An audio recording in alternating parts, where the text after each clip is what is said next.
Bob Moog didn't entirely invent music synthesizers.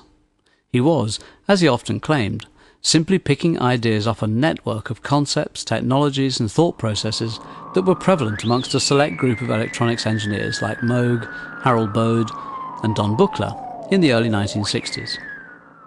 What Moog did do, though, was crystallize these ideas into words and signal paths and modules. And this, essentially, was where it all began. The defining moment came when Walter Carlos released an album of Bach, played entirely on one of the largest of Moog's collections of modules, the 3C. At this time, it's important to remember that synthesizers were not viewed as musical instruments. They were pieces of audio equipment, installed and in use solely in recording studios and university labs. Synthesizers like this were not ordered off the shelf. You could order any number of modules that would then be slotted into these sturdy and somewhat worthy walnut cabinets. Rock and roll, this was not.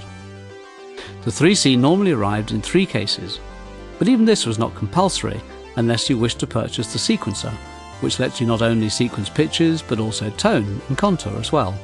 Hence how Walter Carlos had created such living, breathing renditions of his Bach fugues and preludes. If the basic design and number of modules in any given system was fluid, this was nothing compared to the process of actually producing the music, because nothing out of the box was connected to anything else. So this is where these things came into play. Patch chords. A patch, and the term remains in use to this day when describing a complete assembled sound, was created by connecting the inputs and outputs of different modules until a whole amplified sound had been synthesized. Although the knobs have loosely self-evident musical names and functionality, the process of patching a sound together on a modular synth does take a fair amount of time. The mainstays of Moog modular systems are the voltage-controlled oscillator, voltage-controlled amplifier, noise generators, voltage-controlled filters of varying bandwidths, and the envelope generators.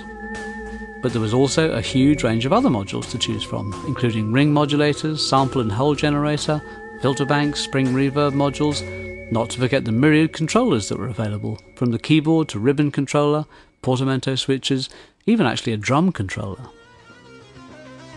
Although Keith Emerson delighted in tormenting his road crew long into the 1990s by taking a Moog modular out on the road, it really was in truth more of a prop than practical purveyor of sound.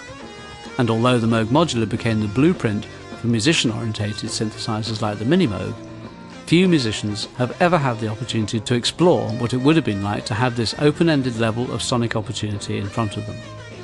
Until Arturia, using their own TAE true analog emulation technology, produced the Moog Modular V, which not only emulates the total flexibility of patch chord programming, but also the living harmonic richness of real analog circuitry.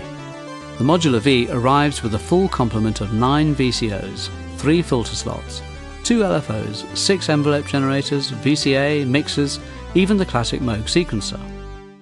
Ancient design but modern software.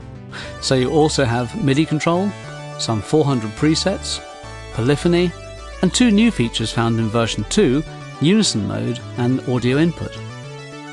New modules have also been created, including the 1630 Bode frequency shifter, 928 sample and hold, and a brand new ring modulator.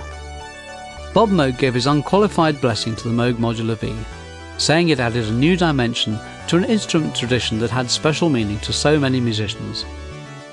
Most people will never have the opportunity to even see an actual 3C, much less play one or own one. But if we had to take anyone's word for a software version remaining true to the original, then Bob Moog's can scarcely be bettered.